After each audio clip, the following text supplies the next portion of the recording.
Hey, what's going on, guys? It's Jaded, and we got a lot to catch up on, so let's get right into it. The biggest news being that there was some pretty big leaks from not the beta, but just the current build of Diablo 3, because the beta is not out yet for the masses, but there has been an insider that has been leaking this screenshots and video footage, and I'm pretty sure it's the same guy who leaked the skill videos that were not released too long ago.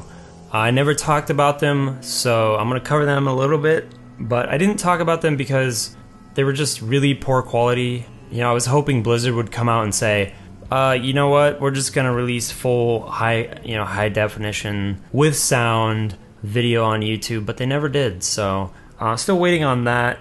But this was the only video that he leaked. It's just the character selection screen. You can see in the top right the little skill video there. It's pretty apparent now that that's where these came from. So not much to talk about here. You got your male, your female, enter your name. Very simple, very straightforward. As for the gear goes, it could be one of two things. Like, you know how in MMOs where they'll show on the character creator screen, like, here's what your class could look like in the future. It gives you an idea of what your character is going to look like in like mid-level gear towards the end game. So you can see it just a little more beefed up than like just wearing a loincloth or whatever. Or it could be in this build they have just pre-made characters with these items on them already. I don't know personally. My guess is it's the former. And the only thing I could say is the monk looks a bit weak compared to everything else. Everyone else has like, metal in their gear and like big chunky pieces, but the monk's just like wearing cotton. Like, not very much interesting design going on there, but we've all seen these armor pieces before in their like press event releases, B-roll, stuff like that. So not a real big leak here on the video side of things. It just kind of informs us that, hey, this is where the skill videos came from.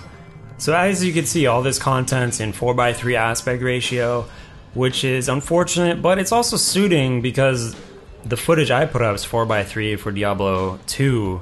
And it works for the show that I do, so that's kind of convenient.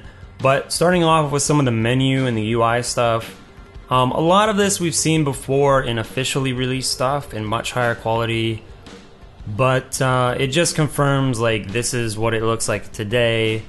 And this is the party screen where you and your friends would be ready to create a game together, to party up, to pick your characters, to go through any options or whatever.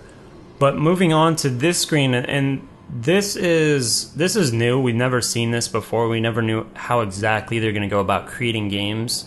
So you have an invite only option, which is better in my opinion than password locked games. So you don't have to tell your friends, join game Shaniqua with password pigs rule, like these absurd names that you have to tell your friends and then tell them how to spell it or whatever. And that got kind of annoying. So all you would do is just, right click your friend, invite them. Or another option is to just make it open to your entire friends list. And that's really cool. I'll probably use that a lot. And then the final option is just open to everybody. Anyone can join. Really straightforward, really simple. I like the layout of this. You could also put a description when it's open to friends, it looks like, which is kind of strange. Like, why can't you put a description on the public one as well? I don't know, maybe that'll change. But moving on, I guess I should have started with this one, actually. This is the login, I guess, what do you call this? Status? I guess it says right there. Actually says log on status. So again, we've seen the login already. We haven't seen this window specifically. It's just, logging you into BNet. And then here you got your character selection stuff. Again, we've seen this before. Still the 10 hero slots remaining, or not remaining, but total. I know a lot of people didn't like this. They just want to be able to create, 100 characters if they wanted to. They just want open-ended amount of characters that they can create. I personally, I don't see myself using all 10. Maybe at some point, but maybe by that point they'll just up the amount that you can have. Who knows? For the first year or so, I mean, I honestly don't see myself using all 10. You're going to use like one of each class for softcore and then one of each class for hardcore. Maybe, like that might be pushing it even. I'll definitely be checking out all the characters and trying to get them all max level, but it's just, I don't see that being an issue myself. And there's nothing really new here as well. Like all the menu stuff looks very similar to everything we've seen before. The only thing to really note here is this excellent character name. I might have to use that one. Anyways, going on to the in-game stuff, or actually one more before we get to the in-game stuff. This was kind of interesting. There's this screen that pops up when you're creating a game, it looks like, and you can select which quest you want to start on. And my take on this, since they haven't talked about it yet, is that, you know, when you create a game back in D2, your character would just create a game on the quest that they have. And if you wanted to do early quests with your friends, they would have to create the game, so you'd have to wait for them to create a game. So here they're giving you, it looks like, an option to go back to any quest you want, and it looks like you can start off where you left off. Like, say you're in the middle of a quest, and since there's checkpointing in the game, I'm guessing this is sort of to do with that. So you could start it off where you left it off, or say you're playing with a friend who hasn't done partial of that quest, you can go back to the beginning and start it over so that they get it as well. Again, this hasn't been officially talked about at all as far as I'm aware, so this is all we really have to go off of. And that's really what makes the most sense to me looking at it. And then we got the loading screen. This is concept art we've seen before, and my guess is going to be this is going to be like Act 1 or Act 2 or Act 3. Like, it's going to change every act, the loading screen. It might not, who knows. But this looks very unfinished for one reason. The Diablo logo is transparent, and maybe there's an animation with it where it like comes in and out or animates or something that we don't see in this screenshot. But it doesn't look very finished because of that. But everything else, you know, I mean, it looks like a loading screen. Moving on to the in-game stuff, it looks like they took everyone's suggestion to heart and they went with a much darker color scheme. No, I don't know why this screenshot exists, why he uploaded it. Maybe it's just like when you're loading into the game, this is what it looks like. So this is him in New Tristram, very early in the game, of course. He's talking to the blacksmith to get like one of the very early quests done. This might be the very first quest, I have no idea. But there's going to be, you know, ways that you acquire these people, these services that you're going to have with you through the game. So you have to do quests for them and help them out. This guy clearly needs help with his wife, who's been trapped in a cellar and been bitten. But yeah, this is a very early quest, and you can see some of the dialogue and some of how like the questing dialogue shows up. You can see the mini-map. The mini-map, obviously, it has a button up there to pull it out into like the big map, I believe. If you haven't seen that screenshot, it's like a map that covers your whole screen. And everything's very cluttered because this resolution is 1024 by 768 on these screenshots that he released. So it's going to be much less crowded when you're playing this on 16 by 10 or 16 by 9.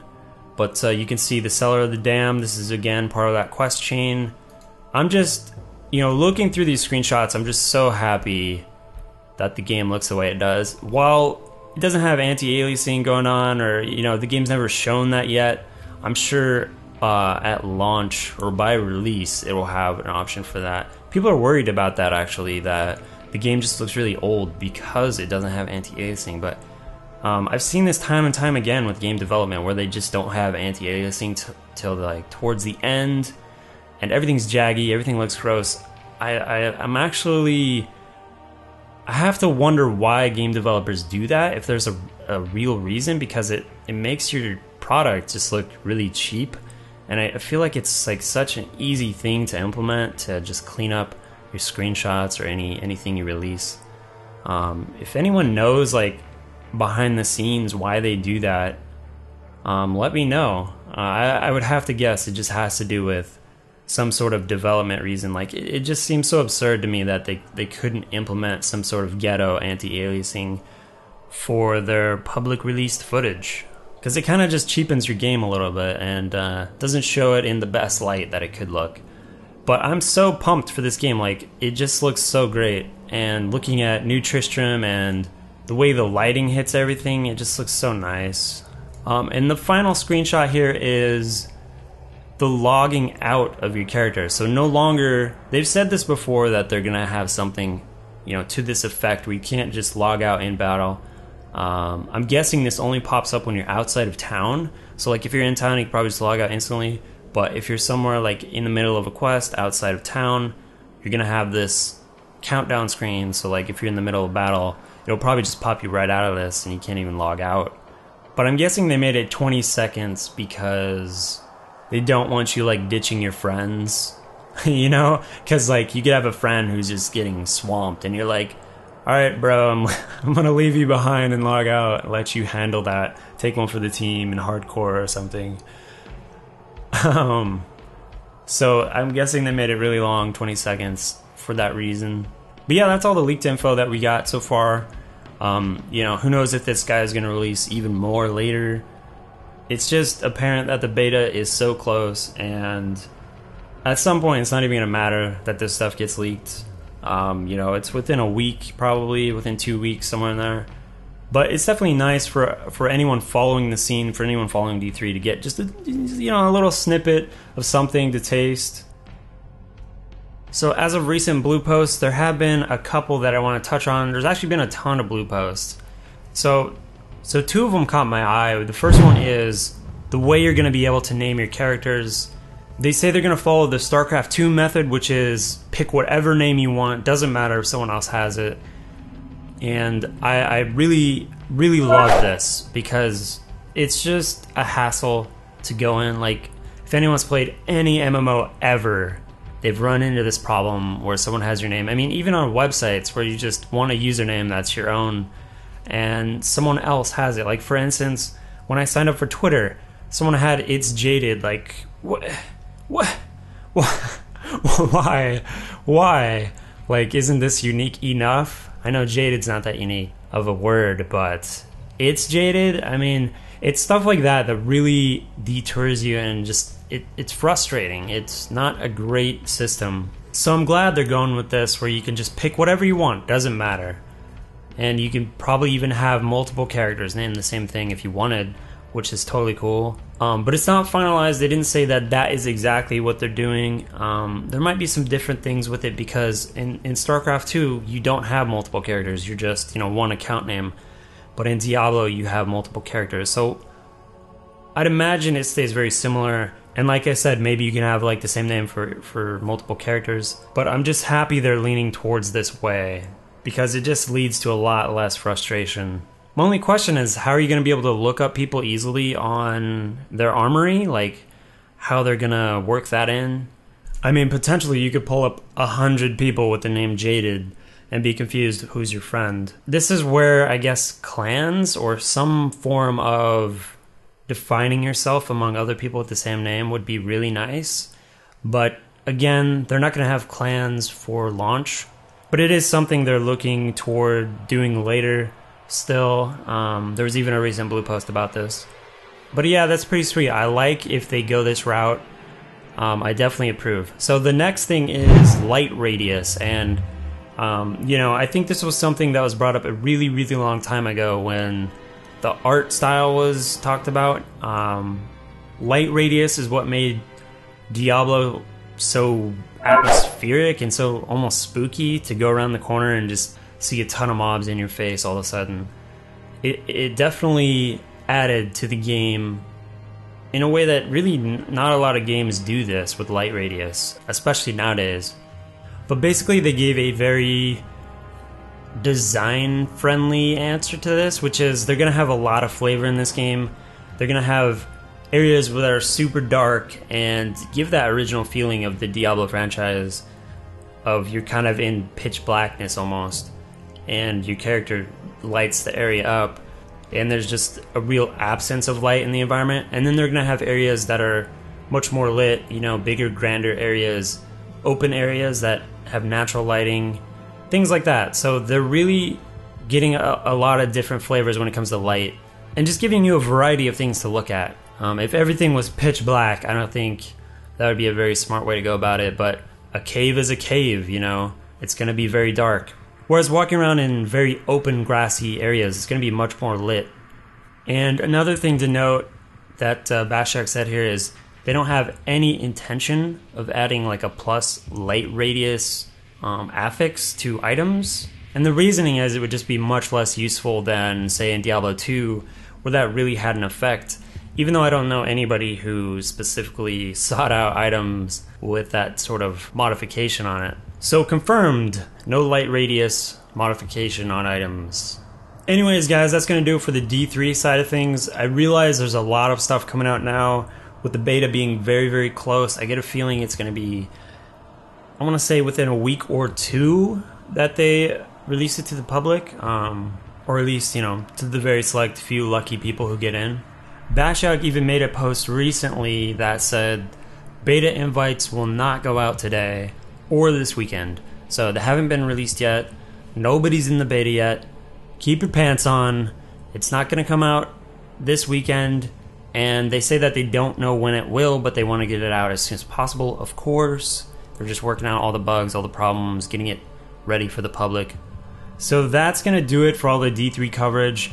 If that's what you came here for, you could turn this video off now. I just want to talk about Counter-Strike Go a little bit because it's something that's on my radar. It showed up at PAX, it showed up at Cologne, although they didn't show it at Cologne for Gamescom. But they showed it off at PAX, and I gotta say, I was worried like this game would, I don't know, it's just, you always get worried about franchises that you feel passionately about, that you put a lot of time into in your past, you know, when you're a kid and whatnot. But I'm super psyched about this game, and I have to say, when I was in high school, I played about as much Counter-Strike as I did Diablo. Like, it was, you know, I played both of them pretty much equally as much. Counter-Strike was probably the first game that got me into esports and like showed me that there's always so much more you can learn and improve on in your gameplay, and it kind of opened up that way of thinking about games for me. Since then, I haven't ever taken a step into that scene of esports, like actually being so passionately playing a game like that.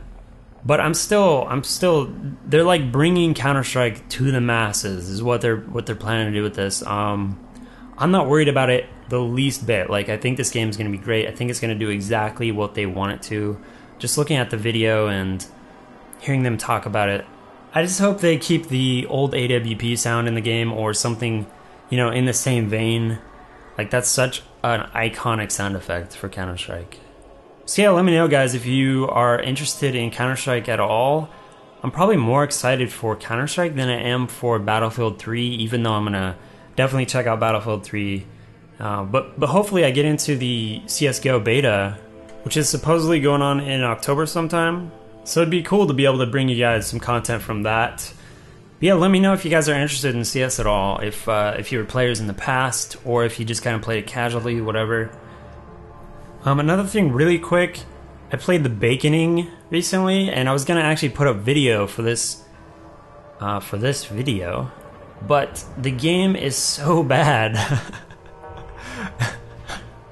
No offense to, you know, the developers, anyone who likes this game, but I just could not play this game at all. It reminded me of like a poor man's Torchlight, which is a poor man's Diablo, so the install probably took longer than it did for me to play through and realize this game is not fun at all.